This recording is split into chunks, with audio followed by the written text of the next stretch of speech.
रात के 10:30 बज चुके थे, लेकिन मेहरा टेक के टॉप फ्लोर पर बने उस ग्लास केबिन में अब भी रोशनी उतनी ही तेज थी जैसे दिन अभी खत्म ही न हुआ हो, और सिया अपनी स्क्रीन के सामने बैठी लगातार बदलते हुए डेटा को देख रही थी। पर इस बार उसकी नज़र सिर्फ नंबर्स पर नहीं थी, बल्कि उन नंबर्स के पीछे छिपे इरादों पर थी।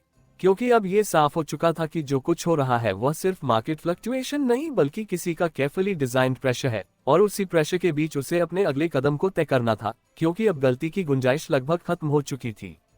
उसके सामने टेबल पर रखा फोन अब भी उस आखिरी मैसेज की याद दिला रहा था, वेलकम, और उसके बाद अचानक टूट गया कनेक्शन, जैसे किसी ने जानबूझकर उन्हें उतना ही दिखाया जितना वह चाहता था, और फिर पीछे हट गया ताकि क्यूरियोसिटी और टेंशन दोनों बने रहें। दरवाजे पर हल्की सी नॉक हुई और बिना जवाब का इंतजार किया आरव अंदर आया। उसके चेहरे पर वही शांत भाव था, लेकिन उसकी चाल में हल्की सी तेजी थी, जैसे वह किसी निष्कर्ष तक पहुंच चुका हो। हमें मिला कुछ? उसने सीधे पूछा, और उसकी आवाज में औपचारिकता नहीं थी, सीधा फोकस था।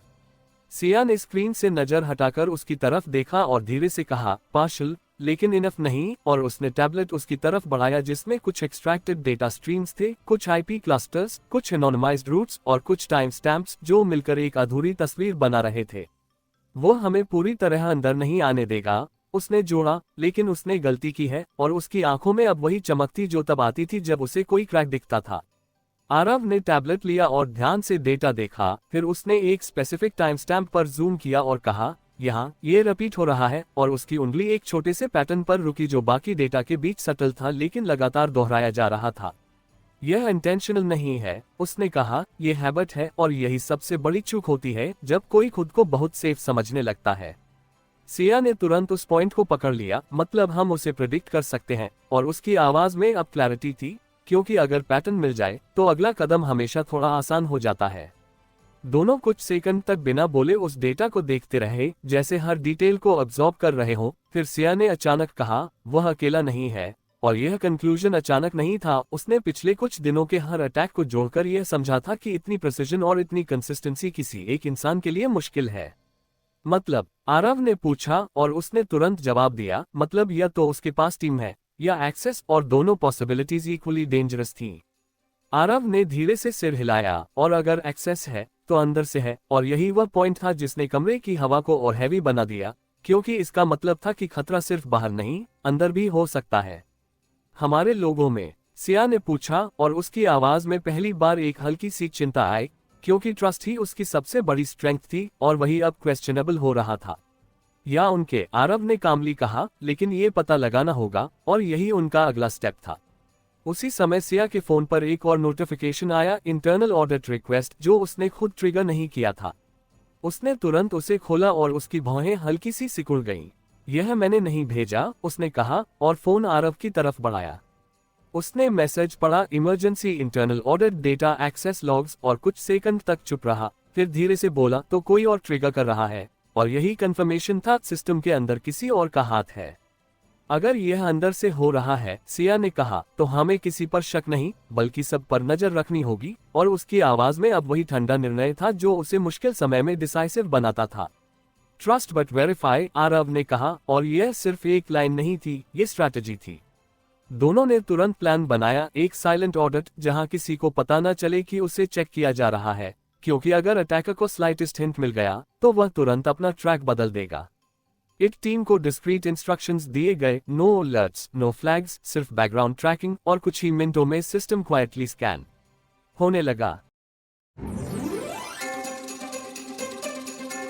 हेलो फ्रेंड्स, आप सभी का Dark Desire Audio YouTube channel पर स्वागत है। कहानी शुरू करने से पहले एक महत्वपूर्ण सूचना देना चाहूंगा। यह कहानी पूर्णतः काल्पनिक है। इसमें प्रस्तुत सभी पात्र, घटनाएं और स्थान लेखक की कल्पना पर आधारित है, और इनका किसी भी वास्तविक व्यक्ति, घटना, जाति, संस्कृति या समाज से कोई संबंध नहीं है। इस कहानी का उद्देश्य केवल मनोरंजन करना है। हमारा किसी भी प्रकार का सामाजिक, धार्मिक या सांस्कृतिक संस्थाओं को ठोस पहुंचाने का कोई इरादा नहीं है। यदि किसी श्रोता को इस कहानी का कोई अंश सुनने के लिए आपत्तिजनक प्रतीत हो तो कृपया इसे केवल एक काल्पनिक एवं मनोरंजनात्मक रचना के रूप में ही ले। यह कहानी पूरी तरह से मेरी स्वयं लिखी हुई है, जिसे न तो किसी अन्य लेखक से लिया गया है और न ही किसी ऑनलाइन प्लेटफॉर्म से कॉपी किया गया है। इस कहानी की सभी copyright Dark Desire Audio channel के अंतर्गत सुरक्षित है। लेकिन उसी दौरान एक और चीज हुई। सिया के पर्सनल मेल पर एक अटैचमेंट आया।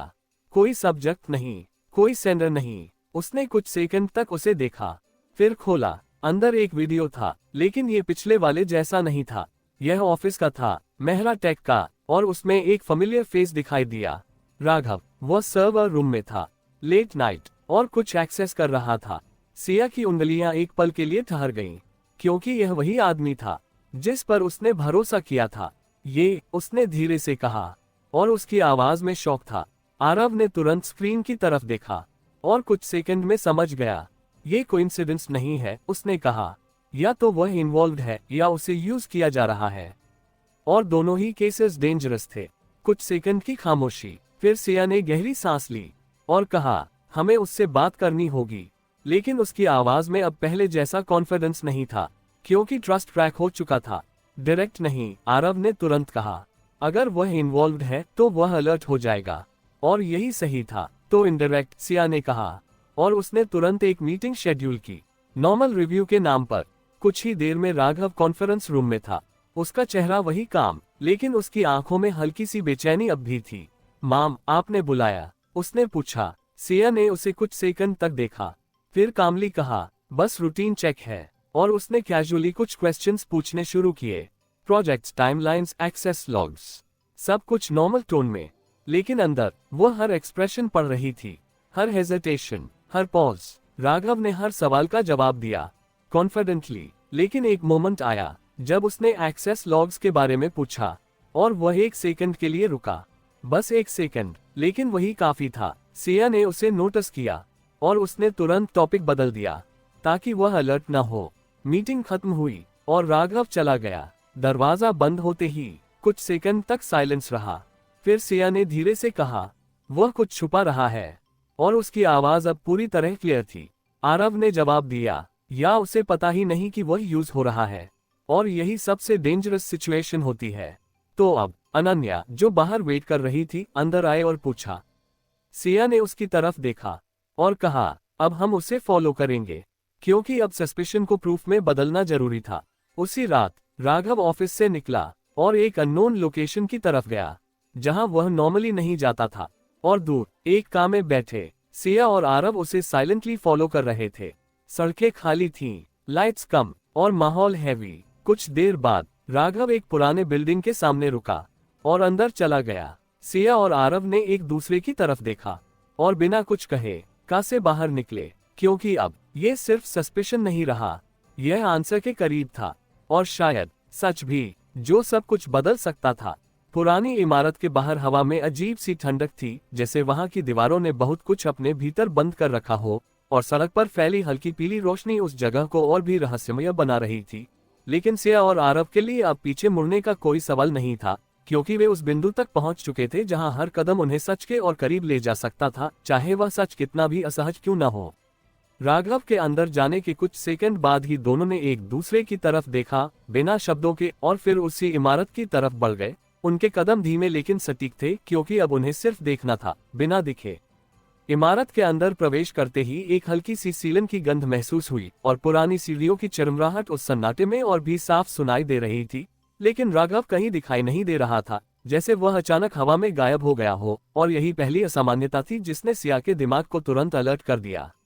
ये सीधा नहीं है, उसने धीरे से कहा, और उसकी नजरें चारों तरफ घूम रही थीं, दीवारों के कोनों, बंद दरवाजों, और उन जगहों पर जहां कोई सामान्य व्यक्ति ध्यान नहीं देता। आरव ने भी उसी तरह एनवायरनमेंट को स्कैन किया, और कुछ सेकंड बाद उसकी नजर एक दरवाजे पर रुकी जो बाकी दरवाजों से थोड़ा अलग था। उसका हैंडल नया था, बाकी सब पुराने थे। वह अंदर गया होगा, उसने धीमे से कहा, और बिना आवाज किए उस दरवाजे के पास पहुंचा। दरवाजा बंद था, लेकिन पूरी तरह लॉक नहीं, बस लाइटली पुश्ड, जैसे कोई जल्दी में अंदर गया हो और उसे पूरी तरह सिक्योर करना भूल गया हो। सिया ने उसकी तरफ देखा और हल्का सा सिर हिलाया। ये वही मोमेंट था जहां उन्हें सावधानी और साहस के बीच बैलेंस बनाना था।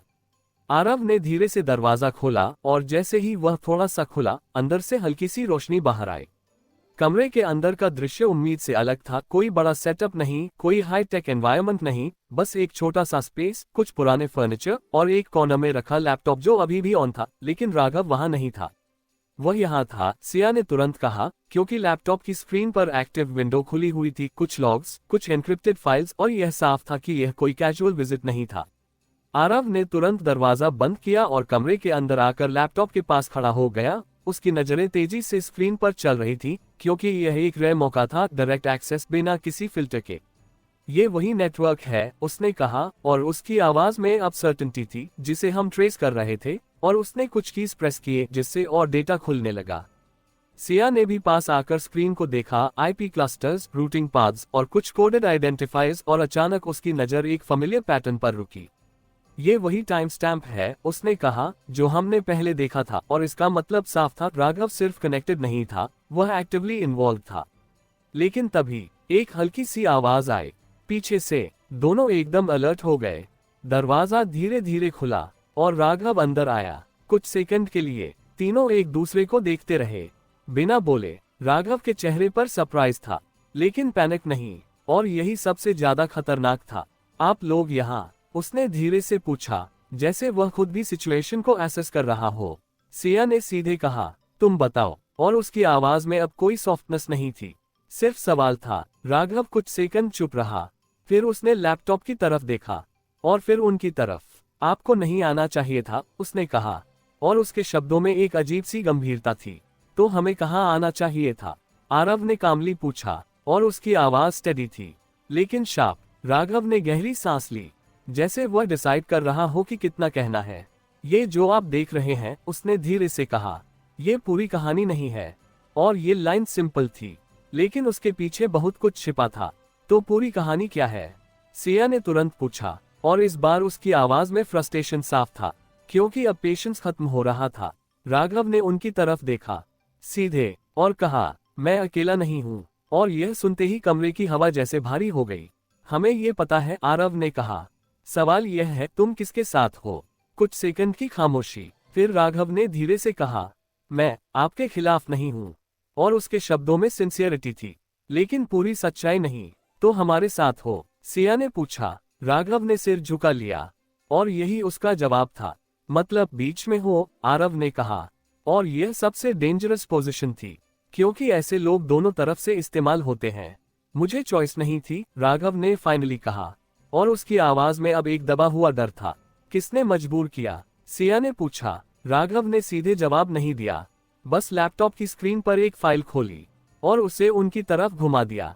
उसमें कुछ डॉक्यूमेंट्स थे, कुछ फाइनेंशियल रिकॉर्ड्स, और कुछ पर्सनल डेटा। ये सिर्फ बिजनेस नहीं है, उसने कहा, ये लीवरेज है। और अब पिक्चर क्लियर होने लगी।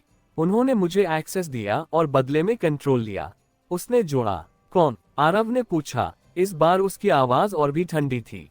राघव ने कुछ सेकंड चुप रहकर कहा, मैं नाम नहीं जानता। और यह जवाब एक्सपेक्टेड भी था, और फ्रस्ट्रेटिंग भी। लेकिन सिया ने दबाव डाला, लेकिन मैं इतना जानता हूँ, राघव ने कहा, कि वह सब कुछ देख रहा है। और उसके शब्दों में अब वही डर था जो उन्होंने पहले महसूस किया था। कमरे में कुछ सेकंड के लिए सन्नाटा छा गया, क्योंकि अब ये साफ था, ये सिर्फ एक आदमी का खेल नहीं, एक पूरा नेटवर्क है। उसी समय लैपटॉप की स्क्रीन अचानक फ्लिकर हुई, और एक न्यू विंडो खुली। Black background, white text. तीनों ने एक साथ उसे देखा। फाइनली, यह एक ही शब्द था, लेकिन उसमें एक अजीब सी ठंडक थी। फिर अगली लाइन आई, अब तुम करीब हो। और उसी के साथ कैमरा आइकॉन ब्लिंक हुआ। सिया की नजर तुरंत कमरे में घूमी, और उसने कोने में एक छोटा सा डिवाइस देखा, जो अभी तक अनोटिस्ड था। वह हमें देख रहा है, उसने धीरे से कहा। स्क्रीन पर फिर टेक्स्ट बदला, तो अब खेल और दिलचस्प होगा। और उसी पल विंडो बंद हो गई। स्क्रीन नॉर्मल, जैसे कुछ हुआ ही नहीं। तीनों कुछ सेकंड तक चुप खड़े रहे, क्योंकि अब ये साफ था, वे सिर्फ पीछे नहीं थे, वे डायरेक्टली उसके सामने थे। आरव ने धीरे से कहा, अब वह छुपेगा नहीं। और उसकी आवाज में अब एक नया रिजॉल्व था। सिया ने जोड़ा, और हम भी नहीं, क्योंकि अब ये सिर्फ सर्वाइवल नहीं, कंट्रोल का खेल था। राघव ने दोनों की तरफ देखा, और धीरे से कहा, तो अब क्या करेंगे? सिया ने बिना हेजिटेशन के जवाब दिया, अब हम उसे बाहर खींचेंगे। और उसकी आंखों में अब वही आग थी, जो सिर्फ तब आती है जब डर खत्म हो जाता है, और लड़ाई शुरू होती है। और उसी पल बाहर कहीं कोई यह सब देख रहा था, और मुस्कुरा रहा था, क्योंकि उसके लिए ये खेल अब अपने सबसे इंटरेस्टिंग मोड़ पर था। पुरानी इमारत के उस कमरे में फैला सन्नाटा अब पहले जैसा नहीं रहा था, क्योंकि कुछ मिनट पहले जो सिर्फ शक था, वह अब एक ठोस सच्चाई में बदल चुका था। और उस सच्चाई का सबसे खतरनाक हिस्सा ये था कि वे अब अकेले नहीं थे, कोई उन्हें देख रहा था, सुन रहा था, और शायद उनसे एक कदम आगे भी चल रहा था। सिया ने धीरे धीरे कमरे के हर कोने को फिर से देखा। उसकी नजरें अब पहले से ज्यादा शार्प थीं, जैसे वह हर उस चीज को पकड़ना चाहती हो जो पहले छूट गई थी। और उसी दौरान उसने उस छोटे से डिवाइस को फिर से नोटिस किया जो कोने में लगा था, एक साधारण सा दिखने वाला सेंसर। लेकिन अब वह जान चुकी थी कि यह सिर्फ सेंसर नहीं है, यह एक आंख है। इसे बंद करो, उसने तुरंत कहा, और उसकी आवाज में कोई हेजिटेशन नहीं था। आरव ने बिना समय गंवाए उस डिवाइस की तरफ कदम बढ़ाए और उसे ध्यान से देखा। कोई विजिबल वायर नहीं, कोई सिंपल स्विच नहीं, ये रिमोटली कंट्रोल था। ये लोकल नहीं है, उसने कहा। डायरेक्ट डिस्कनेक्ट काम नहीं करेगा। और उसकी आवाज में अब कैलकुलेशन थी, क्योंकि वह जानता था कि अगर उन्होंने गलत मूव किया तो सामने वाला अलर्ट हो जाएगा। राघव अब तक चुप खड़ा था, लेकिन उसके चेहरे पर टेंशन साफ दिख रही थी, क्योंकि वह जानता था कि अब वह बीच में नहीं रह सकता। अब उसे साइड चूज करनी होगी।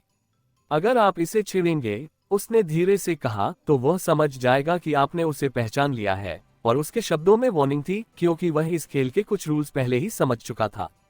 सिया ने उसकी तरफ देखा सीधे और कुछ सेकंड तक बिना बोले उसे ऑब्जर्व किया, जैसे वह ये तय कर रही हो कि उस पर कितना भरोसा किया जा सकता है। तो हमें उसे अभी अलर्ट नहीं करना चाहिए, उसने कामली कहा। और फिर उसने अपनी नजर वापस उस स्क्रीन पर डाली जो अब नॉर्मल दिख रही थी, लेकिन उसके पीछे अभी भी वही प्रेजेंस थी। हमें यहाँ से निकलना होगा, आरव ने कहा, लेकिन एम्प्टी नहीं। और उसने लैपटॉप की तरफ इशारा किया, क्योंकि अब उनके पास डायरेक्ट एक्सेस था, एक ऐसा मौका जो बार बार नहीं मिलेगा। सिया ने तुरंत सिर हिलाया, जो भी मिल सकता है ले लो। और उसकी आवाज में अर्जेंसी थी, क्योंकि वह जानती थी कि टाइम लिमिटेड है।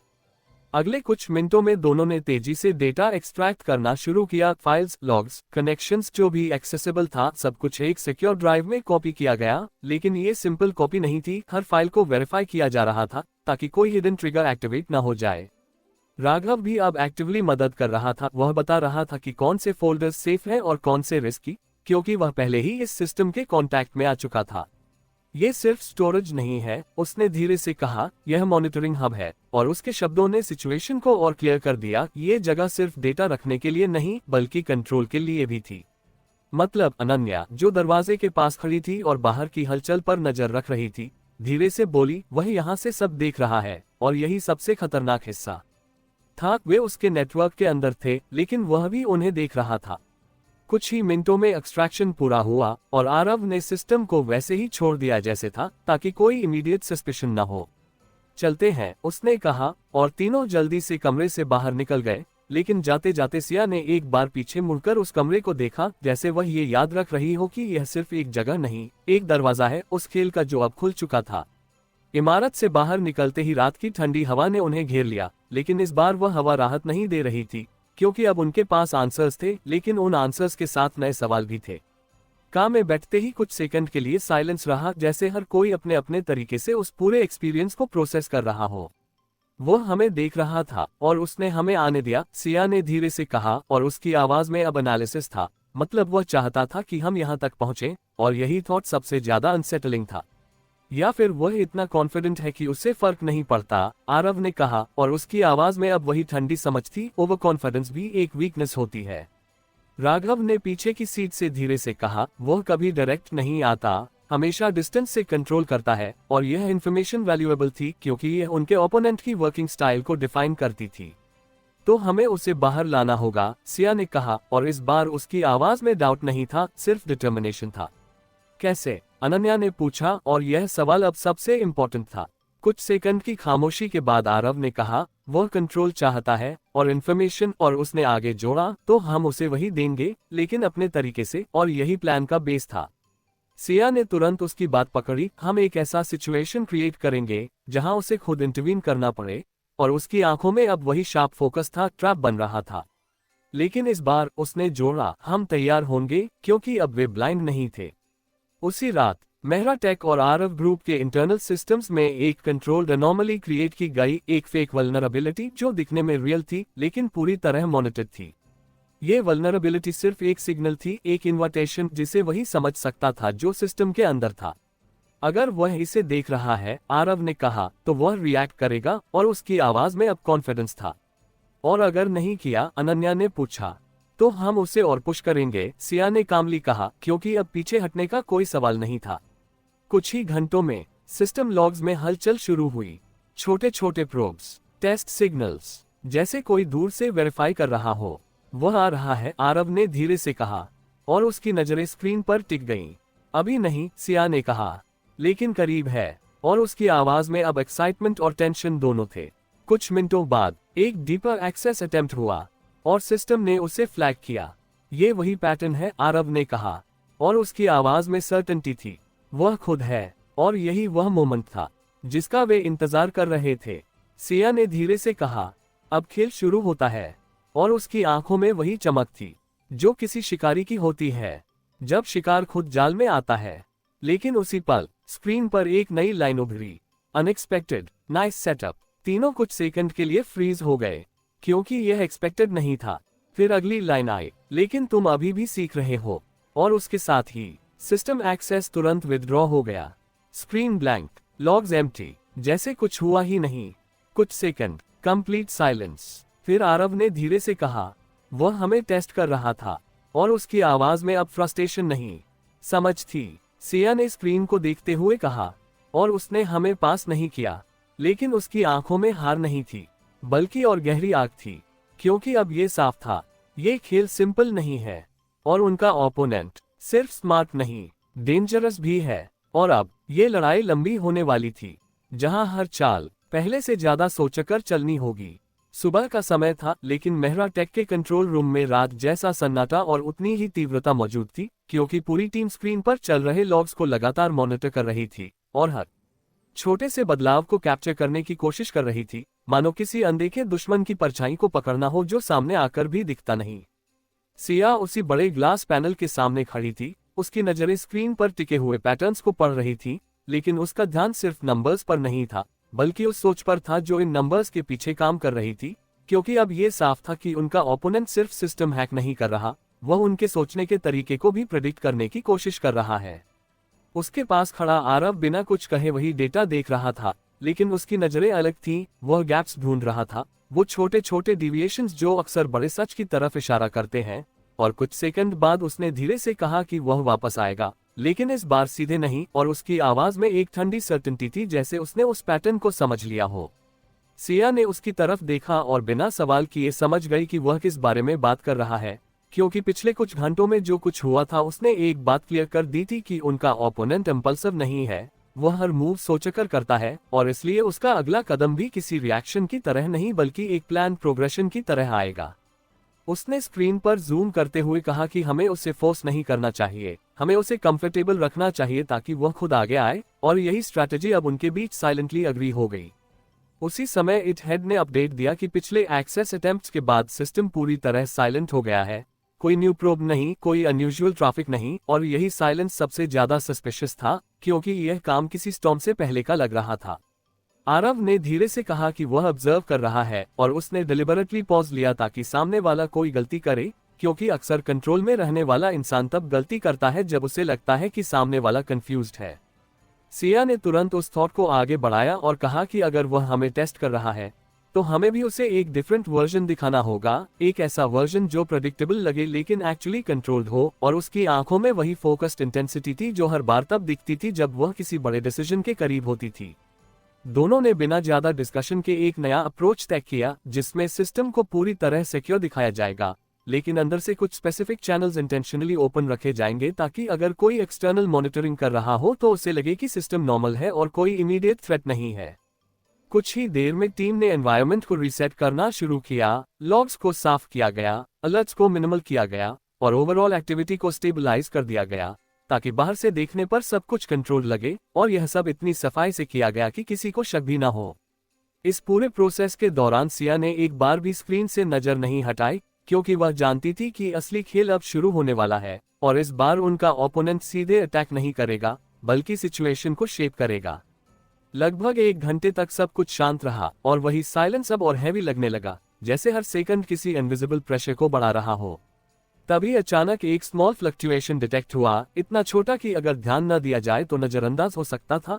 लेकिन सिया की नजर तुरंत उस पर गई। उसने बिना आवाज के स्क्रीन की तरफ इशारा किया और आरव ने भी तुरंत उस डेटा को फोकस किया। यह कोई डायरेक्ट एक्सेस अटेम्प्ट नहीं था, बल्कि एक इनडायरेक्ट इंटरैक्शन था, जैसे कोई सिस्टम के बिहेवियर को दूर से ऑब्जर्व कर रहा हो और उसके रिस्पॉन्स को मेजर कर रहा हो। आरव ने धीमे से कहा कि यह प्रोबिंग नहीं है, ये वैलिडेशन है, और यही वह मोमेंट था जिसका वे इंतजार कर रहे थे, क्योंकि इसका मतलब था कि सामने वाला पूरी तरह डिसएंगेज नहीं हुआ है। सिया ने तुरंत टीम को सिग्नल दिया कि कोई इमीडिएट रिएक्शन नहीं होगा, सिस्टम एग्जैक्टली उसी तरह बिहेव करेगा जैसे अभी कर रहा है, और किसी भी तरह का डिफेंसिव मूव अवॉइड किया जाएगा, क्योंकि स्लाइटेस्ट चेंज भी सामने वाले को अलर्ट कर सकता है। कुछ सेकंड तक वह फ्लक्चुएशन बना रहा, फिर धीरे धीरे गायब हो गया, लेकिन उसके साथ ही एक नया पैटर्न उभरा जो पहले से अलग था, और यही डिफरेंस सबसे ज्यादा महत्वपूर्ण था। आरव ने डेटा को एनालाइज करते हुए कहा कि वह सीधे सिस्टम में घुसने की कोशिश नहीं कर रहा, वह ये देख रहा है कि हम कैसे रिएक्ट करते हैं, और यह अप्रोच क्लियरली बताता है कि वह अब कॉशियस हो चुका है। सिया ने गहरी सांस ली और कहा कि इसका मतलब है कि उसने हमारा ट्रैप समझ लिया है, लेकिन उसने कंप्लीटली डिसएंगेज भी नहीं किया, और यही वह ग्रे जोन था जहां उन्हें खेलना था। उसने तुरंत एक नया इंस्ट्रक्शन दिया कि सिस्टम के कुछ हिस्सों में कंट्रोल लेटेंसी इंट्रोड्यूस की जाए, ताकि रिस्पांस थोड़ा डिलेड दिखे और इससे यह इंप्रेशन बने कि सिस्टम ओवरलोडेड है लेकिन वल्नरेबल नहीं है। ये सटल चेंज था, लेकिन इसका इम्पैक्ट बड़ा हो सकता था, क्योंकि इससे सामने वाले को लगेगा कि सिस्टम परफेक्ट नहीं है, और यही क्यूरियोसिटी उसे फिर से डीपर इंटरैक्शन के लिए पुश कर सकती है। कुछ मिनटों बाद वही हुआ जिसकी उन्हें उम्मीद थी, एक डीपर इंटरैक्शन अटेम्प्ट डिटेक्ट हुआ, लेकिन इस बार यह डायरेक्ट नहीं था, बल्कि मल्टीपल छोटे सिग्नल्स के रूप में आया, जैसे कोई अलग अलग एंगल्स से एक ही चीज को टेस्ट कर रहा हो। सिया ने तुरंत कहा कि यह वही है, और उसकी आवाज में अब एक्साइटमेंट और टेंशन दोनों थे, क्योंकि यह मोमेंट डिसाइसिव हो सकता था। आरव ने बिना डिले के उस पैटर्न को आइसोलेट किया और कहा कि यह उसका सिग्नेचर है, और अब वे कंफर्म कर सकते हैं कि वह खुद है, कोई ऑटोमेटेड सिस्टम नहीं। लेकिन जैसे ही उन्होंने उस इंटरैक्शन को थोड़ा और कैप्चर करने की कोशिश की, अचानक वह पैटर्न गायब हो गया, जैसे किसी ने उसे डिलिबरेटली विथड्रॉ कर लिया हो, और स्क्रीन फिर से नॉर्मल हो गई। कुछ सेकंड के लिए पूरा रूम साइलेंट हो गया, क्योंकि यह अनएक्सपेक्टेड था, और यही साइलेंस अब फ्रस्ट्रेशन में बदलने लगा। सिया ने धीरे से कहा कि वह हमें लीड कर रहा है, और उसकी आवाज में इरिटेशन साफ था, क्योंकि वह जानती थी कि यह खेल एक स्टेप आगे पीछे का नहीं, बल्कि पेशेंस का है। आरव ने काम रहते हुए कहा कि उसने हमें टेस्ट किया और उसने डिसाइड किया कि अभी रिवील नहीं होना है, और यह डिसीजन रैंडम नहीं है, बल्कि कैलकुलेटेड है, और यही बात उसे और डेंजरस बनाती है। उसने आगे कहा कि इसका मतलब है कि हमें स्ट्रैटेजी बदलनी होगी, क्योंकि करंट अप्रोच उसे पूरी तरह बाहर लाने के लिए इनफ नहीं है। सिया कुछ सेकंड तक चुप रही, फिर उसने धीरे से कहा कि हमें सिस्टम के बाहर खेलना होगा, क्योंकि अगर वह अंदर कंफर्टेबल है तो हमें उसे बाहर अनकंफर्टेबल बनाना होगा। इस स्टेटमेंट के साथ ही दोनों के बीच एक नई दिशा तय हो गई, और यह डायरेक्शन पहले से ज्यादा रिस्की थी, क्योंकि अब खेल सिर्फ डिजिटल स्पेस में नहीं रहेगा, बल्कि रियल वर्ल्ड एक्शंस तक जाएगा। अनन्या, जो अब तक क्वाइटली सब ऑब्जर्व कर रही थी, आगे आए और उसने पूछा कि क्या इसका मतलब है कि वे सीधे उसे टारगेट करेंगे, और सिया ने उसकी तरफ देखकर कहा कि नहीं, हम उसे टारगेट नहीं करेंगे, हम उसकी दुनिया को डिस्टर्ब करेंगे, और यही फर्क था स्ट्रैटेजी में। उस दिन का बाकी समय प्लानिंग में बीता, और हर डिटेल को केयरफुली डिफाइन किया गया, क्योंकि अब कोई भी गलती उनके खिलाफ जा सकती थी। और जैसे जैसे रात फिर से शहर पर उतरने लगी, कंट्रोल रूम की लाइट्स फिर से पहले जैसी ही तेज हो गईं, लेकिन इस बार माहौल अलग था, क्योंकि अब वे सिर्फ रिएक्ट नहीं कर रहे थे, वे अगले मूव के लिए तैयार थे। और कहीं दूर किसी अनसीन जगह पर बैठा वह आदमी शायद ये सब देख रहा था, और वह भी अपने अगले कदम के बारे में सोच रहा था, क्योंकि अब ये सिर्फ एक साइडेड गेम नहीं रहा था, यह एक ऐसा मुकाबला बन चुका था जहां दोनों तरफ से चालें बराबरी की थीं, और हर चाल के साथ स्टेक्स पहले से ज्यादा ऊंचे होते जा रहे थे। दोपहर का समय था, लेकिन आरव ग्रुप के हेडक्वार्टर्स के टॉप फ्लोर पर बना वॉर रूम अभी भी उस इंटेंस फोकस से भरा हुआ था जो सिर्फ तब आता है जब हर सेकंड मायने रखता हो। और सिया और आरव एक बड़े डिजिटल मैप के सामने खड़े थे, जिसमें शहर के अलग अलग बिजनेस जोन्स, मीडिया क्लस्टर्स और डेटा एक्सचेंज हब्स एक इंटरकनेक्टेड नेटवर्क की तरह दिख रहे थे, जैसे कोई इनविजिबल जाल धीरे धीरे उनके चारों तरफ फैलता जा रहा हो, और अब उन्हें उसी जाल के भीतर रहकर उसे तोड़ना था। पिछले कुछ घंटों में उन्होंने जो भी एनालिसिस किया था, उससे एक बात बिल्कुल साफ हो गई थी कि उनका ओपोनेंट सिर्फ सिस्टम हैक करके काम नहीं कर रहा, वही इकोसिस्टम को इन्फ्लुएंस कर रहा है। Media narratives, internal behaviour, market perception, सब कुछ एक कोऑर्डिनेटेड फ्लो में चल रहा है, और यही वजह थी कि उसे सिर्फ ट्रेस करना इनफ नहीं होगा, उसे डिसरप्ट करना पड़ेगा। सिया ने स्क्रीन पर एक स्पेसिफिक क्लस्टर को हाईलाइट किया और धीरे से कहा कि यह उसका स्ट्रॉन्गेस्ट जोन है, क्योंकि यहीं से सबसे ज्यादा नैरेटिव पुश हो रहा है। और उसकी आवाज में अब हेजिटेशन नहीं बल्कि कैलकुलेटेड सर्टेनिटी थी, क्योंकि अब वह सिर्फ रिएक्ट नहीं कर रही थी, वह मैप बना रही थी। आरव ने उसी क्लस्टर के आसपास के डेटा फ्लो को जूम किया और कहा कि अगर हम इसे डायरेक्टली हिट करेंगे तो वह तुरंत शिफ्ट कर जाएगा, और यही उसकी स्ट्रेंथ है, मोबिलिटी, इसलिए हमें उसे मूव करने के लिए मजबूर करना होगा ताकि वह अपने सेफ जोन से बाहर आए। दोनों के बीच कुछ सेकंड की खामोशी रही, लेकिन वह साइलेंस एम्प्टी नहीं था, बल्कि डिसीजन से भरा हुआ था। हम नैरेटिव तोड़ते हैं, सिया ने फाइनली कहा, और उसकी आंखों में वही शार्प फोकस था जो हर बार किसी बोल्ड मूव से पहले दिखता था। कैसे? अनन्या, जो अब एक्टिवली डिस्कशंस का हिस्सा बन चुकी थी, ने पूछा। सिया ने बिना देर किए जवाब दिया कि हम एक ऐसा सिनेरियो क्रिएट करेंगे जहां मार्केट को लगे कि आरव ग्रुप और मेहरा टेक के बीच अलाइनमेंट में क्रैक आ गया है, और यह स्टेटमेंट सिंपल था, लेकिन इसका इम्पैक्ट बहुत बड़ा हो सकता था, क्योंकि अभी तक उन्होंने जो स्टेबिलिटी क्रिएट की थी वही उनकी स्ट्रेंथ थी, और उसी को तोड़ना एक कैलकुलेटेड रिस्क था। आरव ने उसकी तरफ देखा और हल्का सा सिर हिलाया, क्योंकि वह समझ गया था कि यह मूव सिर्फ ओपोनेंट को प्रवोक करने के लिए है, लेकिन इसका साइड इफेक्ट भी उतना ही बड़ा होगा, क्योंकि मार्केट रिएक्शंस अनप्रेडिक्टेबल होते हैं।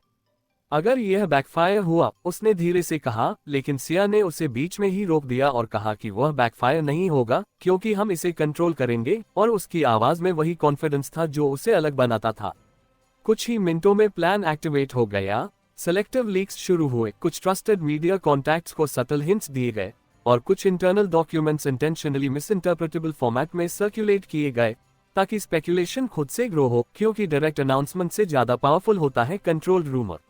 धीरे धीरे मार्केट में वही होने लगा जिसकी उन्हें उम्मीद थी। क्वेश्चंस उठने लगे, एनालिस्ट्स ने डिस्कशंस शुरू कर दिए, और कुछ आउटलेट्स ने ये हिंट देना शुरू कर दिया कि कोलैबोरेशन शायद उतना स्ट्रॉन्ग नहीं जितना दिख रहा था।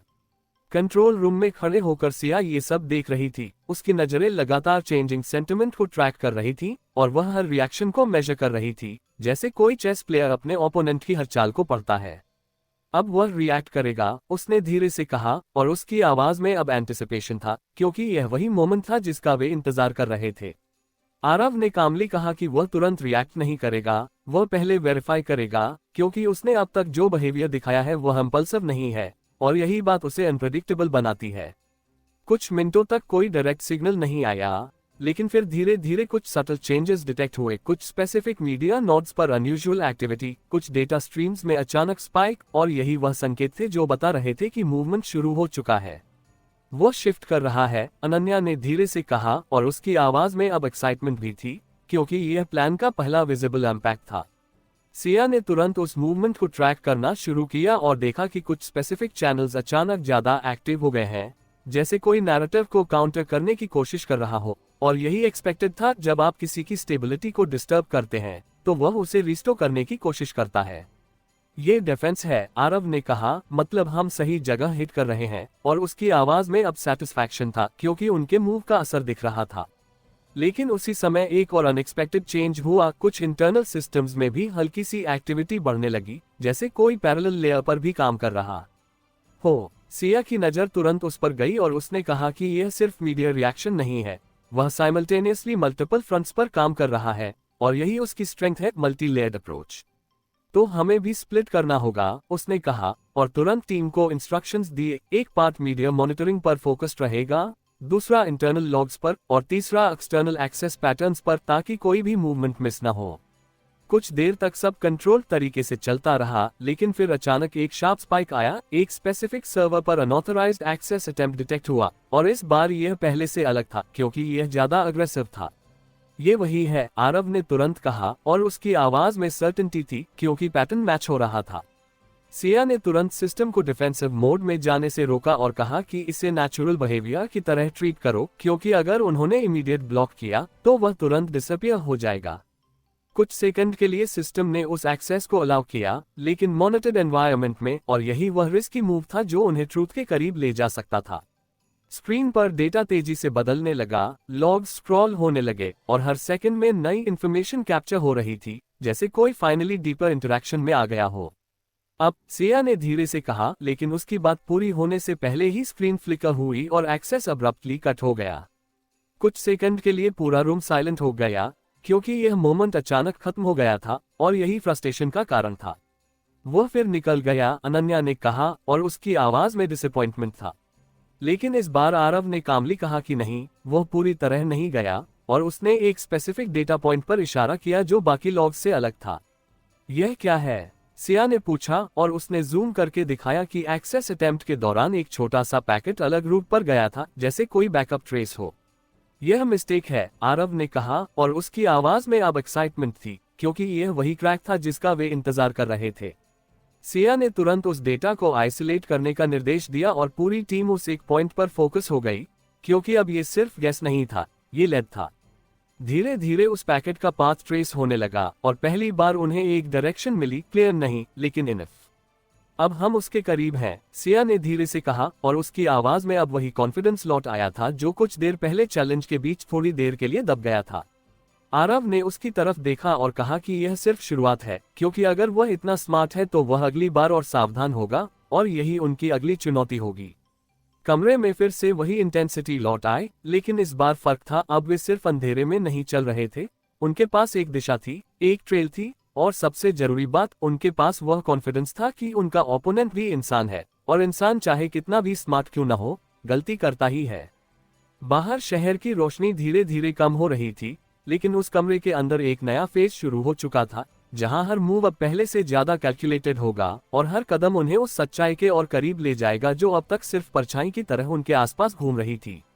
रात के करीब 11 बज रहे थे, लेकिन आरव ग्रुप के वॉर रूम में समय जैसे थम गया था, क्योंकि हर स्क्रीन पर वही कैप्चर्ड पैकेट बार बार रिप्ले हो रहा था जिसे वे पिछले कुछ घंटों से एनालाइज कर रहे थे, और उस छोटे से डेटा फ्रैगमेंट ने पूरे खेल की दिशा बदल दी थी, क्योंकि अब पहली बार उनके पास सिर्फ अंदाजा नहीं बल्कि एक वास्तविक ट्रेल था जो उन्हें उनके ओपोनेंट के करीब ले जा सकता था। सिया उसी स्क्रीन के सामने खड़ी थी, उसकी आंखें उस पाथ को फॉलो कर रही थी जो कई लेयर्स से होकर गुजर रहा था, मास्क सर्वर्स, रीडायरेक्टेड नोड्स और एनक्रिप्टेड हॉप्स। लेकिन इस बार फर्क ये था कि यह ट्रेल पूरी तरह क्लीन नहीं था, इसमें एक ह्यूमन मिस्टेक की हल्की सी झलक थी, और वही झलक अब उनकी सबसे बड़ी उम्मीद बन चुकी थी।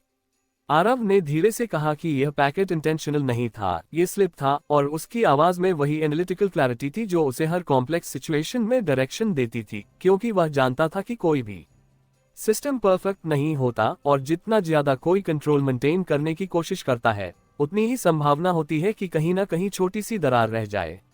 सिया ने उस थॉट को आगे बढ़ाते हुए कहा कि अगर यह स्लिप है तो इसका मतलब है कि वह भी प्रश्न में है, और यह रियलाइजेशन उनके लिए उतना ही महत्वपूर्ण था जितना वह डेटा खुद, क्योंकि अब यह साफ हो गया था कि यह खेल पूरी तरह एक तरफा नहीं है, बल्कि दोनों तरफ से बराबरी की चालें चल रही हैं।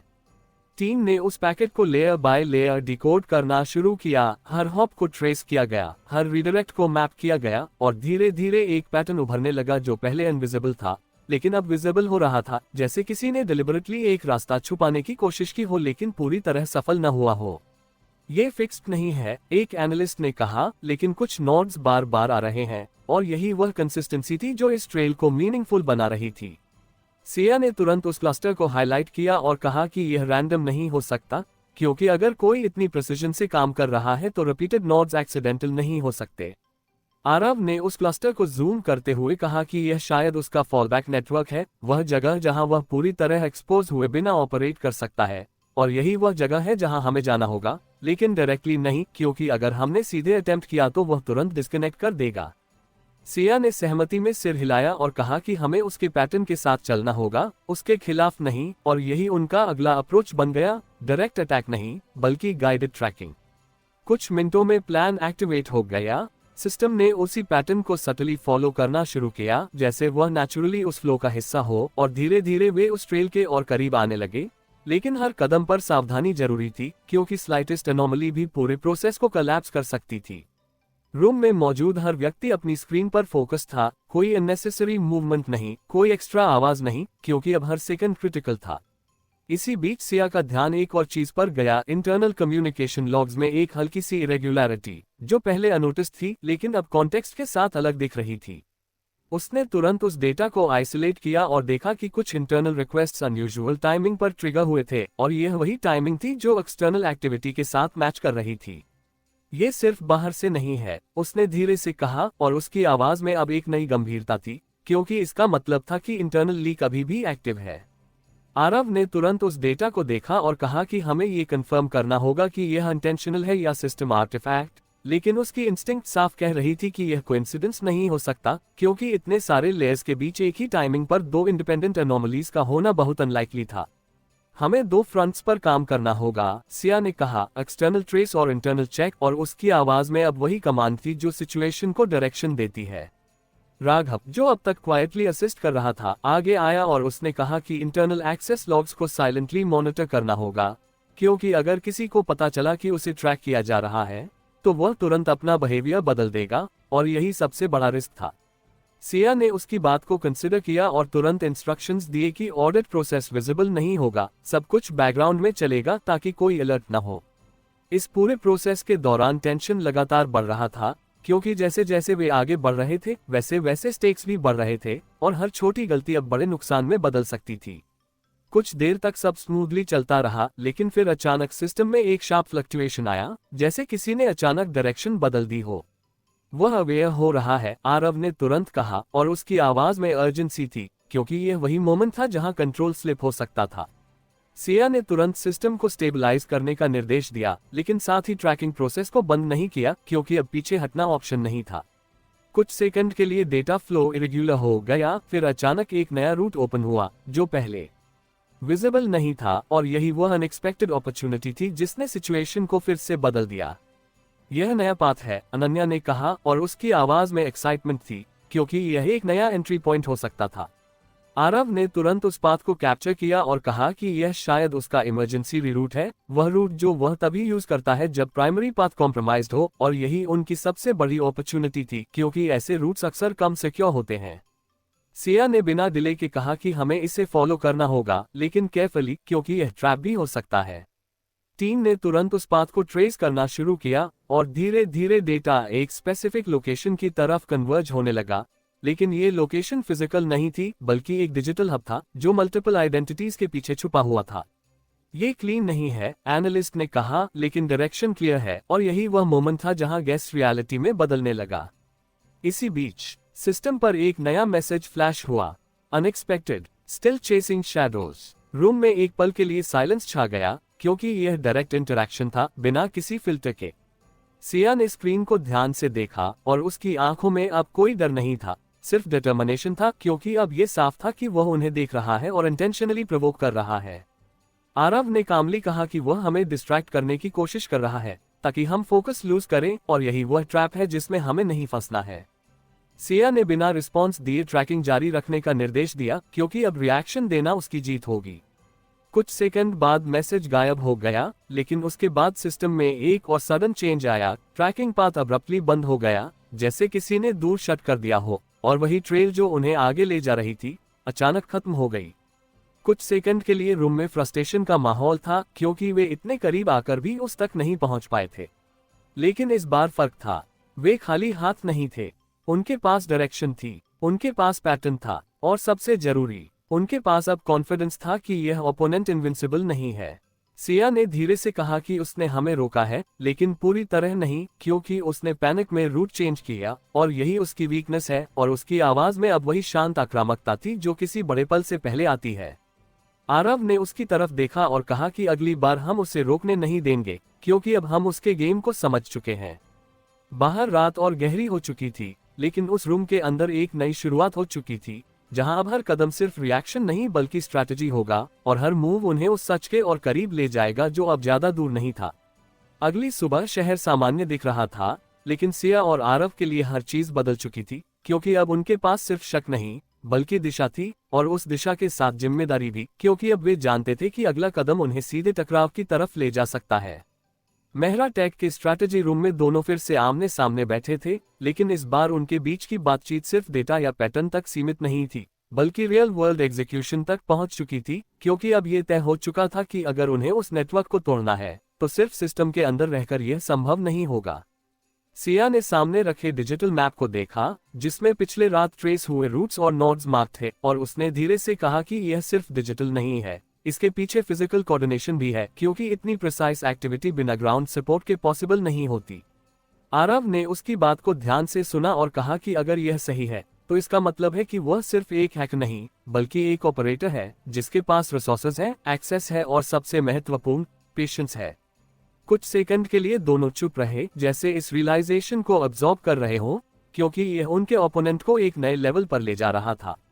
तो हमें उसे वहीं हिट करना होगा जहां वह सबसे ज्यादा वल्नरेबल हो, सिया ने कहा, और उसकी आवाज में अब क्लैरिटी थी क्योंकि उसने डायरेक्शन तय कर ली थी। उसका कंट्रोल, आरव ने तुरंत जवाब दिया और दोनों की नजरें एक ही पॉइंट पर टिक गईं, नेटवर्क के उस हिस्से पर जहां रिपीटेड नोड्स दिख रहे थे। प्लान सिंपल नहीं था लेकिन क्लियर था, उन्हें उस फॉलबैक नेटवर्क तक पहुंचना होगा, लेकिन इस बार सिर्फ ट्रेस नहीं, डायरेक्ट एंगेजमेंट के साथ, क्योंकि अब पैसिव ऑब्जर्वेशन से आगे बढ़ने का समय आ चुका था। इसके लिए उन्होंने 2 पैरेलल ट्रैक्स बनाए, एक डिजिटल इन्फिल्ट्रेशन और दूसरा फिजिकल वेरिफिकेशन, क्योंकि अब दोनों डायमेंशंस को साथ में हैंडल करना जरूरी था। अनन्या, जो अब तक ऑब्जर्वर थी, इस बार एक्टिवली इन्वॉल्व थी क्योंकि उसकी एनालिटिकल अंडरस्टैंडिंग और पैटर्न रिकॉग्निशन अब टीम के लिए वैल्यूएबल एसेट बन चुकी थी। दिन के पहले हाफ में डिजिटल टीम ने उस फॉलबैक क्लस्टर के आसपास कंट्रोल प्रोब्स भेजने शुरू किए, लेकिन इस बार अप्रोच अलग था, कोई अग्रेसिव अटेम्प्ट नहीं, बल्कि ग्रेजुअल इंटरैक्शन, ताकि सिस्टम उसे थ्रेट न माने और नेचुरली रिस्पॉन्ड करे। साथ ही पैरेलल में एक स्मॉल फील्ड टीम तैयार की गई जो उन फिजिकल लोकेशंस को वेरीफाई करेगी जहां से नेटवर्क एक्टिविटी का संकेत मिल रहा था, क्योंकि अब ये कंफर्म करना जरूरी था कि यह सिर्फ वर्चुअल नहीं, रियल वर्ल्ड प्रेजेंस भी है। शाम होते होते पहला सिग्निफिकेंट अपडेट आया, एक स्पेसिफिक नोड रिपीटेडली एक ही ज्योग्राफिक जोन से जुड़ा हुआ था और यह जोन शहर के आउटर इंडस्ट्रियल एरिया में था जहां सामान्यतः ऐसे ऑपरेशंस अनोटिस्ड रह सकते थे। ये कोइंसिडेंस नहीं हो सकता, सिया ने कहा, और उसकी आवाज में अब अर्जेंसी थी, क्योंकि यह पहली बार था जब डिजिटल ट्रेस किसी फिजिकल लोकेशन की तरफ इशारा कर रहा था। आरव ने तुरंत डिसीजन लिया कि इस लोकेशन को वेरीफाई किया जाएगा, लेकिन बिना नॉइस क्रिएट किए, क्योंकि स्लाइटेस्ट अटेंशन भी ओपोनेंट को अलर्ट कर सकती थी। रात होने तक एक स्मॉल टीम क्वाइटली उस एरिया में पहुंच गई और उन्होंने लोकेशन को डिस्टेंस से ऑब्जर्व करना शुरू किया। यह एक पुरानी वेयरहाउस बिल्डिंग थी जो बाहर से पूरी तरह इनएक्टिव लग रही थी, लेकिन अंदर कुछ सटल साइंस थे, इंटरमिटेंट लाइट, ओकेजनल मूवमेंट और सबसे महत्वपूर्ण, नेटवर्क सिग्नल्स जो उनके ट्रेस्ड पैटर्न से मैच कर रहे थे। ये वही हो सकता है, फील्ड टीम ने रिपोर्ट किया, और यह सुनते ही स्ट्रैटेजी रूम में टेंशन बढ़ गई, क्योंकि अब उनके पास एक संभावित टारगेट था।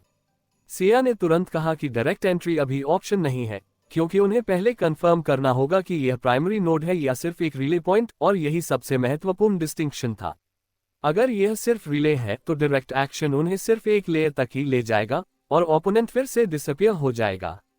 आरव ने सहमति जताई और कहा कि हमें इसे ऑब्जर्व करना होगा, उसकी एक्टिविटी को समझना होगा और तभी सही मोमेंट पर मूव करना होगा। अगले कुछ घंटे ऑब्जर्वेशन में बीते और धीरे धीरे पैटर्न्स उभरने लगे, डेटा स्पाइक स्पेसिफिक इंटरवल्स पर, फिजिकल मूवमेंट उन्हीं इंटरवल्स के आसपास, और सबसे महत्वपूर्ण, कुछ एक्सटर्नल कनेक्शंस जो डायरेक्टली उस फॉलबैक क्लस्टर से लिंक्ड थे। ये रैंडम नहीं है, अनन्या ने कहा, और उसकी आवाज में एक्साइटमेंट थी, क्योंकि अब पीसेस कनेक्ट हो रहे थे। यह ऑपरेशन हब हो सकता है, उसने जोड़ा, और यह संभावना सबसे क्रिटिकल थी। लेकिन इसी बीच एक अनएक्सपेक्टेड डेवलपमेंट हुआ, सिस्टम लॉग्स में अचानक एक्टिविटी बढ़ गई, जैसे कोई पैरेलल लेयर पर भी मूवमेंट शुरू हो गया हो। वह अवेयर हो सकता है, आरव ने कहा, और उसकी आवाज में अब कॉशन था, क्योंकि यह वही मोमेंट था जहां प्लान कॉम्प्रोमाइज हो सकता था। सिया ने तुरंत फील्ड टीम को इंस्ट्रक्शन दिया कि वे डिस्टेंस मेंटेन रखें और कोई डायरेक्ट इंटरैक्शन न करें, क्योंकि अब प्रायोरिटी एक्सपोजर से बचना था। कुछ मिनटों बाद सिस्टम पर एक और मैसेज फ्लैश हुआ, इस बार पब्लिक नहीं, बल्कि उनके इंटरनल सिक्योर चैनल पर, टू क्लोज। ये 2 शब्द थे, लेकिन उनका इम्पैक्ट बहुत बड़ा था, क्योंकि इसका मतलब था कि ओपोनेंट को उनके मूवमेंट का पता चल चुका है। कमरे में कुछ सेकंड के लिए साइलेंस छा गया, क्योंकि यह कंफर्मेशन था कि वे अब सिर्फ ऑब्जर्व नहीं, टारगेट भी बन चुके हैं। आरव ने कामली कहा कि यह इंटिमिडेशन है, वो हमें पीछे हटाने की कोशिश कर रहा है, लेकिन अगर हम अब रुके तो हम वही गलती करेंगे जो वह चाहता है। सिया ने उसकी तरफ देखा और धीरे से कहा कि हम नहीं रुकेंगे, लेकिन हम जल्दबाजी भी नहीं करेंगे, क्योंकि अब हर कदम डबल रिस्क के साथ आएगा। उसने तुरंत स्ट्रैटेजी एडजस्ट की, फील्ड टीम को टेम्पररी विथड्रॉ करने का आदेश दिया गया, लेकिन सर्वेलेंस जारी रखने का, ताकि ओपोनेंट को लगे कि वे पीछे हट गए हैं। यह मूव रिस्की था, लेकिन नेसेसरी भी, क्योंकि अब उन्हें ओपोनेंट को फॉल्स सेंस ऑफ कंट्रोल देना था, ताकि वह अपने गार्ड को थोड़ा डाउन करे। अगले कुछ घंटे रिलेटिवली क्वाइट रहे और वही साइलेंस फिर से लौट आया, लेकिन इस बार वह पहले जैसा नहीं था, क्योंकि अब दोनों साइड्स अवेयर थी कि खेल अगले लेवल पर पहुंच चुका है। रात के करीब 2 बजे एक नया डेवलपमेंट हुआ, वेयरहाउस लोकेशन से एक अनएक्सपेक्टेड डेटा बर्स्ट डिटेक्ट हुआ, जो पहले के पैटर्न से अलग था, और यह बर्स्ट मल्टीपल डायरेक्शंस में गया, जैसे कोई इंफॉर्मेशन डिस्ट्रीब्यूट की जा रही हो। यह क्या है? अनन्या ने पूछा और उसकी आवाज में कंफ्यूजन था। आरव ने तुरंत डेटा को एनालाइज किया और कहा कि यह नॉर्मल ऑपरेशन नहीं है, ये या तो रिलोकेशन है या मिसडायरेक्शन। सिया ने गहराई से सोचा और कहा कि यह हमें कंफ्यूज करने की कोशिश हो सकती है ताकि हम मल्टीपल डायरेक्शंस में डिवाइड हो जाएं और फोकस लूज कर दें। उसने तुरंत डिसीजन लिया कि प्राइमरी फोकस वही लोकेशन रहेगी क्योंकि ओरिजिनल पैटर्न वहीं से शुरू हुआ था और यही सबसे लॉजिकल अप्रोच था। लेकिन उसी समय स्क्रीन पर एक और मैसेज उभरा, इस बार पहले से अलग, चूज वाइजली। और इसके साथ ही मल्टीपल न्यू नोड्स एक्टिव हो गए, जैसे अचानक कई नए रास्ते खुल गए हों और हर रास्ता इक्वली प्रॉमिसिंग लग रहा था। कमरे में टेंशन अपने पीक पर था क्योंकि यह मोमेंट डिसीजन का था, कौन सा पाथ फॉलो करें, कौन सा इग्नोर करें और कौन सा ट्रैप हो सकता है। सिया ने कुछ सेकंड के लिए आंखें बंद की, जैसे वह पूरे सिनेरियो को मेंटली मैप कर रही हो, और फिर उसने धीरे से कहा कि वह हमें स्प्लिट करना चाहता है और अगर हम ऐसा करते हैं तो हम कंट्रोल खो देंगे। आरव ने तुरंत कहा कि हम एक ही डायरेक्शन में जाएंगे और वही ओरिजिनल नोड फॉलो करेंगे क्योंकि वही सबसे कंसिस्टेंट है और कंसिस्टेंसी ही इस पूरे खेल की सबसे रिलायबल इंडिकेटर है। सिया ने सिर हिलाया और कहा कि यही सही है क्योंकि बाकी सब डिस्ट्रैक्शंस हो सकते हैं। डिसीजन ले लिया गया, फोकस क्लियर हो गया और अब अगला कदम सिर्फ एग्जीक्यूशन था। लेकिन कहीं दूर कोई यह सब देख रहा था और उसके चेहरे पर एक हल्की सी मुस्कान थी क्योंकि उसने उन्हें चॉइस दी थी और अब वह देखना चाहता था उन्होंने सही चुना है या नहीं, क्योंकि इस खेल में हर सही चाल के पीछे एक और चाल छुपी होती है। सुबह की हल्की रोशनी खिड़कियों से भीतर उतर रही थी, लेकिन स्ट्रैटेजी रूम में बैठे तीनों लोगों के लिए रात अभी खत्म नहीं हुई थी क्योंकि उनकी बातचीत, उनके फैसले और उनके सामने खुला हुआ वह जाल लगातार उनके दिमाग में घूम रहा था और अब उन्हें उसी जाल के बीच से रास्ता निकालना था बिना खुद उसमें फंसे। सिया ने टेबल पर फैले डिजिटल मैप्स और टाइमलाइंस को एक बार फिर से देखा, हर उस नोड पर नजर डाली जिसे उन्होंने पिछले कुछ घंटों में आइडेंटिफाई किया था और धीरे से कहा कि हमें अब असम्पशंस पर नहीं, पैटर्न्स पर भरोसा करना होगा क्योंकि वही एक चीज है जो इस पूरे केओस के बीच कंसिस्टेंट है। आरव ने उसकी बात को ध्यान से सुना और कहा कि पैटर्न हमें डायरेक्शन देता है, लेकिन डिसीजन हमें लेना होगा क्योंकि सामने वाला हमें चॉइसेस देकर कंट्रोल करने की कोशिश कर रहा है और यही वह सटल डिफरेंस था जो इस पूरे खेल को खतरनाक बना रहा था। अनन्या ने दोनों की तरफ देखा और कहा कि अगर हम सिर्फ पैटर्न फॉलो करेंगे तो हम प्रेडिक्टेबल बन जाएंगे और अगर हम रैंडम होंगे तो हम खुद को खो देंगे, इसलिए हमें कंट्रोल्ड अनप्रेडिक्टेबिलिटी चाहिए। और यह विचार सिंपल लग सकता था लेकिन उसमें गहराई थी क्योंकि यही वह बैलेंस था जो उन्हें मेंटेन करना था। सिया ने हल्का सा सिर हिलाया और कहा कि हम स्प्लिट नहीं होंगे, लेकिन हम लिनियर भी नहीं रहेंगे, और यह स्टेटमेंट उनके अगले कदम की दिशा तय कर रहा था। उन्होंने प्लान को रिफाइन किया, प्राइमरी फोकस उसी ओरिजिनल वेयरहाउस नोड पर रहेगा, लेकिन कुछ कंट्रोल प्रोब्स उन नए नोड्स पर भी भेजे जाएंगे ताकि ओपोनेंट को लगे कि वे कंफ्यूज हो गए हैं, जबकि असल में उनका फोकस इंटैक्ट रहेगा। इस अप्रोच के साथ ही ऑपरेशंस शुरू हुए और सिस्टम ने एक बार फिर से उसी सटल तरीके से एक्टिविटी जनरेट करनी शुरू की जिसमें कोई अग्रेसिव सिग्नल नहीं था, लेकिन इनफ इंटरैक्शन था कि सामने वाला उसे नोटिस करे। कुछ समय तक कोई मेजर चेंज नहीं आया और यही साइलेंस अब स्ट्रैटेजिक लगने लगा था क्योंकि दोनों साइड्स एक दूसरे की चाल का इंतजार कर रही थी। सिया ने स्क्रीन पर नजर टिकाए रखते हुए कहा कि वह हमें देख रहा है, लेकिन वह हमें मूव करते हुए देखना चाहता है ताकि वह हमारे इंटेंट को समझ सके, और यही कारण था कि उन्होंने कंट्रोल्ड डिस्ट्रैक्शन क्रिएट किया था। करीब 1 घंटे बाद पहला सिग्निफिकेंट रिस्पॉन्स आया, एक नया नोड सडनली ज्यादा एक्टिव हो गया और उसके साथ साथ वेयरहाउस लोकेशन की एक्टिविटी थोड़ी कम हो गई, जैसे फोकस शिफ्ट हो रहा हो। अनन्या ने तुरंत कहा कि यह डेलिबरेट है, वह हमें यह दिखाना चाहता है कि असली एक्टिविटी अब दूसरी जगह है ताकि हम अपना फोकस बदलें। आरव ने कामली कहा कि यह क्लासिक मिसडायरेक्शन है और अगर हम इसमें फंसे तो हम वही करेंगे जो वह चाहता है। सिया ने बिना हेजिटेशन के कहा कि हम फोकस नहीं बदलेंगे, लेकिन हम ये दिखाएंगे कि हमने फोकस बदल दिया है, और यही उनका काउंटर मूव था। इसके लिए उन्होंने सेकेंडरी टीम को उस न्यू नोड पर विजिबल एक्टिविटी के लिए भेजा ताकि ओपोनेंट को लगे कि उन्होंने बेट ले लिया है, जबकि primary tracking quietly warehouse location पर जारी रही। ये डुअल लेयर स्ट्रैटेजी रिस्की थी, लेकिन अब उनके पास इससे बेहतर विकल्प नहीं था क्योंकि सीधे खेलना अब संभव नहीं था। कुछ ही समय में सिस्टम लॉग्स में ये दिखाई देने लगा कि न्यू नोड पर एक्टिविटी बढ़ रही है और साथ ही कुछ मॉनिटरिंग सिग्नल्स उस डायरेक्शन में शिफ्ट हो रहे हैं, जैसे ओपोनेंट उस मूवमेंट को ट्रैक कर रहा हो। वह फॉलो कर रहा है, अनन्या ने कहा, और उसकी आवाज में अब कंफर्मेशन था क्योंकि यह एग्जैक्टली वही बिहेवियर था जिसकी उन्हें उम्मीद थी। सिया ने तुरंत प्राइमरी स्क्रीन पर नजर डाली और देखा कि वेयरहाउस नोड पर एक्टिविटी फिर से बढ़ने लगी है, लेकिन इस बार वह ज्यादा सटल थी, जैसे कोई हिडन प्रोसेस एक्टिवेट हो रहा हो। यह उसका असली काम है, उसने कहा, और उसकी आवाज में अब शार्प क्लैरिटी थी, क्योंकि अब वे सही जगह देख रहे थे। आरव ने तुरंत उस एक्टिविटी को आइसोलेट किया और कहा कि यह डेटा ट्रांसफर नहीं है, ये इंटरनल कोऑर्डिनेशन है, जैसे मल्टीपल सिस्टम्स एक साथ सिंक हो रहे हो, और यही वह संकेत था कि कुछ बड़ा होने वाला है। सिया ने बिना डिले के कहा कि हमें इसे कैप्चर करना होगा, लेकिन बिना इंटरप्ट किए, क्योंकि अगर उन्होंने इसे ब्लॉक किया तो पूरा प्रोसेस रुक जाएगा और वे फिर से अंधेरे में चले जाएंगे।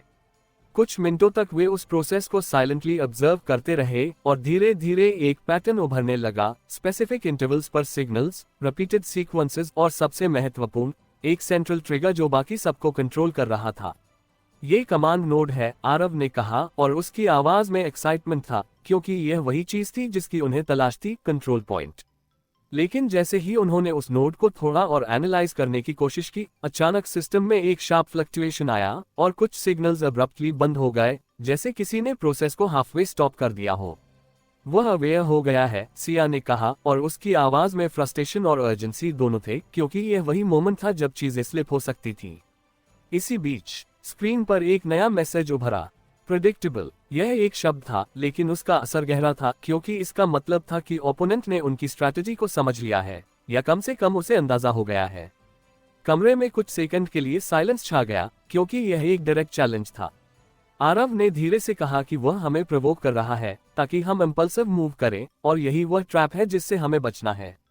सिया ने उसकी तरफ देखा और कहा कि हम रिएक्ट नहीं करेंगे, हम एडजस्ट करेंगे, क्योंकि अब गेम डायनामिक है और हमें भी डायनामिक होना होगा। उसने तुरंत प्लान में बदलाव किया, सेकेंडरी टीम को वापस बुला लिया गया ताकि ओपोनेंट को लगे कि उन्होंने इंटरेस्ट खो दिया है, और प्राइमरी सिस्टम को टेम्पररी पैसिव मोड में डाल दिया गया ताकि एक्टिविटी नेचुरल लगे। यह मूव काउंटर इंट्यूटिव था, लेकिन जरूरी भी, क्योंकि अब उन्हें ओपोनेंट को फॉल्स कॉन्फिडेंस देना था। कुछ समय तक सब शांत रहा और वही साइलेंस फिर से लौट आया, लेकिन इस बार उसमें एक अलग तरह का वजन था, क्योंकि अब दोनों साइड्स एक दूसरे की चाल समझने लगी थी। करीब आधे घंटे बाद अचानक वेयरहाउस नोड पर एक नई एक्टिविटी डिटेक्ट हुई, जो पहले से अलग थी। ये कंटिन्यूअस नहीं, बल्कि बर्स्ट बेस्ड थी, जैसे कोई जल्दी में डेटा मूव कर रहा हो। ये रिलोकेशन हो सकता है, अनन्या ने कहा, और उसकी आवाज में अब अर्जेंसी थी, क्योंकि अगर यह सच था तो वे अपना टारगेट खो सकते थे। सिया ने तुरंत कहा कि हमें कंफर्म करना होगा, लेकिन बिना डायरेक्ट इंटरफेरेंस के, क्योंकि अगर उन्होंने उसे डिस्टर्ब किया तो प्रोसेस तुरंत रुक जाएगा। आरव ने तेजी से डेटा एनालाइज किया और कहा कि यह सिर्फ डेटा ट्रांसफर नहीं है, ये सेटअप चेंज है, जैसे वह अपना बेस शिफ्ट करने की तैयारी कर रहा हो, और यही वह क्रिटिकल मोमेंट था जहां उन्हें निर्णय लेना था, इंटरवीन करें या ऑब्जर्व करें। कुछ सेकंड के लिए कमरे में भारी खामोशी रही, क्योंकि यह डिसीजन आसान नहीं था और हर ऑप्शन अपने साथ रिस्क लेकर आ रहा था। सिया ने गहरी सांस ली और कहा कि अगर हम अभी इंटरवीन करेंगे तो हम उसे खो देंगे, लेकिन अगर हम ऑब्जर्व करेंगे तो हम उसे फॉलो कर सकते हैं, और यही डिफरेंस था शॉर्ट टर्म और लॉन्ग टर्म गेम के बीच। आरव ने उसकी तरफ देखा और सिर हिलाया, क्योंकि वह समझ गया था कि यह सही अप्रोच है, भले ही इसमें पेशेंस की जरूरत हो। उन्होंने तुरंत ट्रैकिंग को एडजस्ट किया और उस रिलोकेशन प्रोसेस को साइलेंटली फॉलो करना शुरू किया, क्योंकि अब उनका गोल सिर्फ उसे रोकना नहीं, बल्कि उसे पूरी तरह एक्सपोज करना था। और उसी पल कहीं दूर वह आदमी स्क्रीन के सामने बैठा ये सब देख रहा था। उसकी आंखों में अब एक अलग सी चमक थी, क्योंकि उसने मूव किया था, और अब वह देखना चाहता था क्या वे उसके साथ चल सकते हैं या फिर पीछे छूट जाएंगे, क्योंकि इस खेल में सिर्फ वही जीतता है जो अंत तक टिकता है। सुबह का उजाला शहर पर पूरी तरह फैल चुका था, लेकिन मेहरा टेक और आरव ग्रुप के बीच चल रहा वह अदृश्य संघर्ष अब और भी गहरा हो गया था, क्योंकि पिछली रात जो संकेत मिले थे उन्होंने ये साफ कर दिया था कि उनका ओपोनेंट अब स्टैटिक नहीं है, बल्कि एक्टिवली अपने बेस को बदल रहा है, और यह बदलाव किसी डर की वजह से नहीं, बल्कि एक कैलकुलेटेड रिपोजिशनिंग थी जो इस पूरे खेल को और जटिल बना रही थी। सिया स्ट्रैटेजी रूम में खड़ी उस लाइव ट्रैकिंग इंटरफेस को देख रही थी, जिसमें वेयरहाउस नोड से निकलने वाले बर्स्ट्स अब अलग अलग दिशाओं में फैल रहे थे, जैसे कोई अपने फुटप्रिंट को जानबूझकर तोड़ रहा हो ताकि उसे ट्रेस करना मुश्किल हो जाए। लेकिन इस बार फर्क ये था कि वे तैयार थे और उन्होंने इस रिलोकेशन को रोकने की जगह उसे फॉलो करने का फैसला किया था। आरव उसके पास खड़ा था और उसकी नजरें उन मल्टीपल पाथ्स पर थीं जो स्क्रीन पर धीरे धीरे उभर रहे थे, और उसने कामली कहा कि यह क्लीन एस्केप नहीं है, ये लेड मूवमेंट है जिसमें कुछ पाथ्स सिर्फ डिकॉयज हैं और कुछ असली, और यही वह जगह थी जहां उनकी अंडरस्टैंडिंग की परीक्षा होने वाली थी। अनन्या ने तुरंत कहा कि हमें उन पाथ्स को अलग करना होगा जो सिर्फ अटेंशन खींचने के लिए हैं, और जो वास्तव में मीनिंगफुल हैं, क्योंकि अगर वे हर डायरेक्शन में भागेंगे तो वे खुद ही डिवाइड हो जाएंगे, और यही वह ट्रैप था जिसे ओपोनेंट बार बार इस्तेमाल कर रहा था। सिया ने कुछ सेकंड तक उन पैटर्न्स को ध्यान से देखा, और फिर उसने एक स्पेसिफिक क्लस्टर पर फोकस किया जो बाकी पाथ से थोड़ा अलग बिहेव कर रहा था। वह ज्यादा स्टेबल था, कम नॉइजी था, और सबसे महत्वपूर्ण, उसमें कंटिन्यूटी थी। उसने धीरे से कहा कि यही असली पाथ हो सकता है, क्योंकि बाकी सब बहुत अग्रेसिव हैं, जैसे जानबूझकर अटेंशन खींच रहे हो। आरव ने उस ऑब्जर्वेशन को तुरंत वैलिडेट किया और कहा कि जो चीज ज्यादा सटल होती है वही अक्सर असली होती है, क्योंकि कोई भी स्मार्ट ऑपरेटर कभी भी अपने प्राइमरी रूट को इतना ऑब्वियस नहीं बनाएगा कि वह आसानी से आइडेंटिफाई हो जाए। डिसीजन तुरंत लिया गया कि प्राइमरी फोकस उसी सटल पाथ पर रहेगा, जबकि बाकी पाथ्स को सिर्फ मॉनिटर किया जाएगा ताकि कोई अनएक्सपेक्टेड शिफ्ट मिस न हो। टीम ने तुरंत उस पाथ को आइसोलेट किया और ट्रैकिंग को रिफाइन किया, और धीरे धीरे डेटा एक नई डायरेक्शन में कन्वर्ज होने लगा जो पिछले लोकेशन से पूरी तरह अलग थी। ये शहर के अंदर नहीं है, अनन्या ने कहा, और उसकी आवाज में अब एक नई क्यूरियोसिटी थी, क्योंकि यह पहली बार था जब मूवमेंट अर्बन क्लस्टर से बाहर जा रहा था।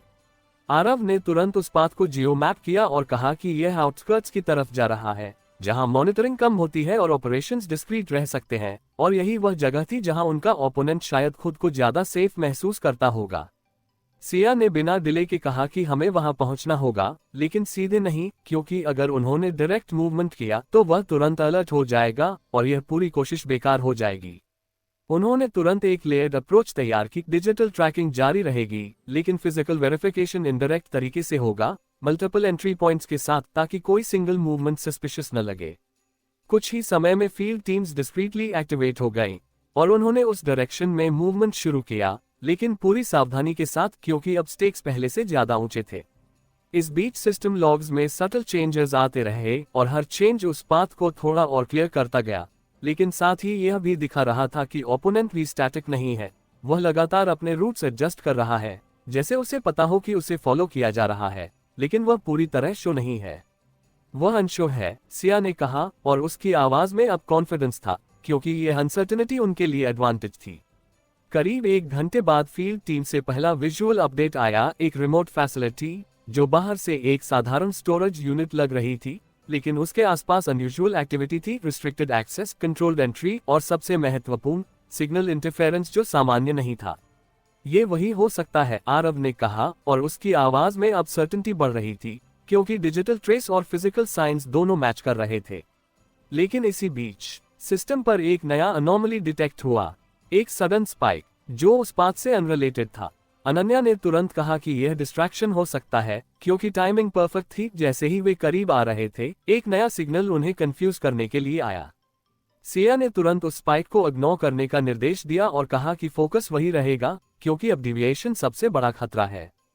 फील्ड टीम ने फैसिलिटी के आसपास ऑब्जर्वेशन जारी रखा, और धीरे धीरे कुछ पैटर्न्स क्लियर होने लगे, स्पेसिफिक टाइम इंटरवल्स पर मूवमेंट, कंट्रोल्ड कम्युनिकेशन, और कुछ ऐसे सिग्नल्स जो डायरेक्टली उस ट्रेस्ड पाथ से जुड़े हुए थे। ये रिले नहीं है, अनन्या ने कहा, यह एक्टिव हब है, और यही वह कंफर्मेशन था जिसका वे इंतजार कर रहे थे। सिया ने तुरंत नेक्स्ट फेज एक्टिवेट किया, डीप सर्वेलेंस, जिसमें फैसिलिटी के अंदर की एक्टिविटी इनडायरेक्टली कैप्चर की जाएगी, बिना किसी डायरेक्ट इंटरैक्शन के, ताकि ओपोनेंट अनअवेयर रहे। यह प्रोसेस टाइम कंज्यूमिंग था, लेकिन जरूरी भी, क्योंकि बिना पूरी क्लैरिटी के कोई भी डायरेक्ट एक्शन रिस्की हो सकता था। कुछ समय तक सब कंट्रोल तरीके से चलता रहा, लेकिन फिर अचानक एक अनएक्सपेक्टेड डेवलपमेंट हुआ। फैसिलिटी के अंदर एक्टिविटी बढ़ने लगी, जैसे कोई प्रोसेस तेजी से एग्जीक्यूट हो रहा हो। ये नॉर्मल नहीं है, आरव ने कहा, और उसकी आवाज में अर्जेंसी थी, क्योंकि यह वही संकेत था जो रिलोकेशन या एस्केलेशन दोनों का हो सकता था। सिया ने तुरंत डिसीजन लिया कि ऑब्जर्वेशन जारी रहेगा, लेकिन साथ ही कंटिंजेंसी प्लान भी तैयार रखा जाएगा, ताकि अगर सिचुएशन अचानक बदलती है तो वे रिएक्ट कर सकें।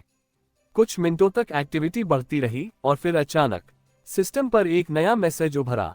Almost there. यह मैसेज पहले के मुकाबले अलग था क्योंकि इसमें एक तरह की एक्नॉलेजमेंट थी, जैसे ओपोनेंट जानता हो कि वे करीब हैं और वह उन्हें यह महसूस कराना चाहता हो। कमरे में कुछ सेकंड के लिए साइलेंस छा गया, क्योंकि यह सिर्फ इंटिमिडेशन नहीं था, यह एंगेजमेंट था। आरव ने कामली कहा कि वह हमें एक्नॉलेज कर रहा है और इसका मतलब है कि हम सही दिशा में हैं, लेकिन साथ ही यह भी कि अब वह हमें और मुश्किल में डालने की कोशिश करेगा। सिया ने उसकी तरफ देखा और कहा कि अब पीछे हटना ऑप्शन नहीं है, क्योंकि अगर वे अब रुके तो वे फिर से वही लौट जाएंगे जहां से शुरू किया था। अनन्या ने धीरे से कहा कि यह शायद फाइनल फेज की शुरुआत है और उसकी आवाज में एक्साइटमेंट और टेंशन दोनों थे, क्योंकि अब चीजें तेजी से बदलने वाली थीं। सिया ने स्क्रीन पर नजर टिकाए रखते हुए कहा कि अब हमें सिर्फ फॉलो नहीं करना, हमें कंट्रोल लेना है, और उसकी आवाज में अब वही आक्रामक शांति थी जो किसी बड़े टकराव से पहले आती है। बाहर दिन पूरी तरह शुरू हो चुका था, लेकिन उस कमरे के अंदर एक और दिन नहीं, बल्कि एक नई लड़ाई शुरू हो चुकी थी, जहां हर कदम अब डिसाइसिव होगा और हर डिसीजन उन्हें उस सच के और करीब ले जाएगा जो अब छुपा नहीं रह सकता। दोपहर की धूप कांच की ऊंची इमारतों से टकराकर शहर पर एक चमकीली परत बिछा रही थी, लेकिन उस चमक के बीच आरव ग्रुप और मेहरा टेक के साझा वॉर रूम में एक अलग ही तनाव पसरा हुआ था, क्योंकि पिछले कुछ घंटों में जो कुछ सामने आया था उसने ये साफ कर दिया था कि अब खेल अपने निर्णायक मोड़ की तरफ बढ़ रहा है, और हर निर्णय का असर सिर्फ इस टकराव पर नहीं बल्कि उनके बिजनेस और उनके रिश्ते पर भी पड़ेगा। सिया स्क्रीन के सामने खड़ी थी, उसकी नजरें उस रिमोट फैसिलिटी के लाइव फीड और डेटा स्ट्रीम्स के बीच तेजी से घूम रही थी, और वह हर उस डिटेल को पकड़ने की कोशिश कर रही थी जो इस पूरे पजल को पूरा कर सके, क्योंकि अब उन्हें सिर्फ अंदाजा नहीं बल्कि सर्टेनिटी चाहिए थी। आरव उसके पास खड़ा था, लेकिन उसका ध्यान सिर्फ डेटा पर नहीं बल्कि टाइमिंग पर था, क्योंकि उसने महसूस किया था कि इस पूरे ऑपरेशन में हर मूव का एक स्पेसिफिक रिदम है और उसी रिदम को समझना उन्हें कंट्रोल दिला सकता है।